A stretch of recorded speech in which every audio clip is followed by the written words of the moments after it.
A few days ago, we started a program of teaching homeopathy through television to all the worldwide Ahmadis.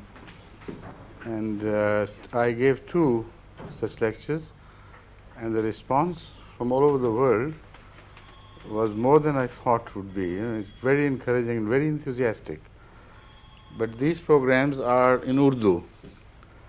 So if you have access to the translation, then you could hear it. Otherwise, you can just sit and silent spectators. As silent spectators, you as well, huh?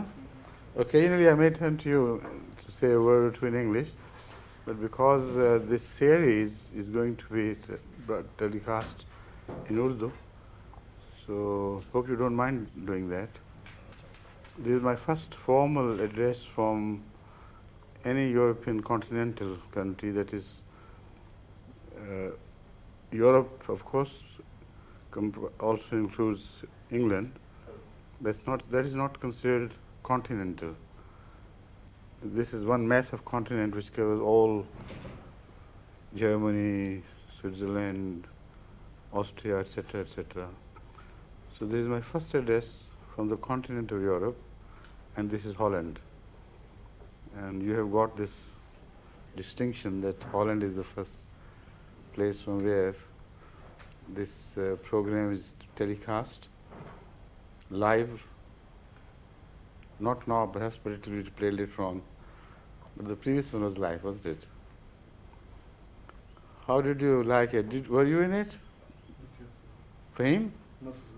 No, where were you? Running around. Huh?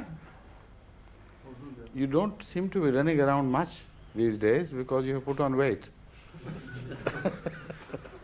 And the first time I have noticed you have put on weight, haven't you? I lost it. You lost? 6 kilos. So I have seen you after that. Any pictures before you lost this weight? No. Anyway, shall we start in Urdu now? Because as I told you, this program is a series of teaching homeopathy. It is also being translated into English. And inshallah, you will have access to those English versions, okay? You know some homeopathy, don't you? A bit, eh? You have got a stock here? Not yet. No. Who had? I left some stock of homeopathy. Homeopathic medicines, I mean. Akmal Saab. Where is he? He went to Pakistan. Oh, yes. I took the stock along. Still in the mosque. Fun? Still available. Uh-huh. Where is it? Just in the mosque in The Hague. In The Hague. But also there was here some, I think there was some homeopathic medicines available here. Whenever I prescribed, somebody rushed up and brought some. Where was that? We used to bring that stock Along. Oh, quite, I see. So we shall not be. Have you got some? اچھا وہ لائے نا پھر اپنی کچھ دکھانے پڑیں گی کچھ. اچھا ٹھیک. ہومیوپیتھک سے متعلق میں نے آپ کو 2 ابتدائی خطاب کیے تھے جس میں ہومیوپیتھی کا تعارف، اس کا فلسفہ وغیرہ یہ سمجھایا تھا. اور مختصراً یہ کہ ہومیوپیتھک طریقہ علاج ایسے علاج کو کہتے ہیں جس میں مرض کی علامتوں سے ملتی جلتی علامتیں پیدا کرنے والے زہر کو اس مرض کی شفا کے لیے استعمال کیا جاتا ہے. زہر اتنی خفیف مقدار میں استعمال ہوتا ہے کہ ایک منزل پہ پہنچ کے اس کا کچھ بھی باقی نہیں رہتا. اس محلول میں جس میں زہر کا ابتدائی قطرہ ڈالا گیا تھا اس میں صرف اس زہر کی ایک یاد سی رہ جاتی ہے، اور وہی جب خوراک کے طور پر مریض کو دی جائے تو روح اس کو معلوم کر لیتی، اس کا پیغام سمجھ جاتی ہے اور روح کے تابع جسم رد عمل دکھاتا ہے. یہ کہنا لازمی ہے. یہ ہے تو سائنس کی گفتگو، مگر ایسی سائنس کی جس میں روح کے ذکر کے بغیر بات آگے نہیں بڑھ سکتی. کیونکہ جہاں تک سائنس کا تعلق ہے، اصل دوا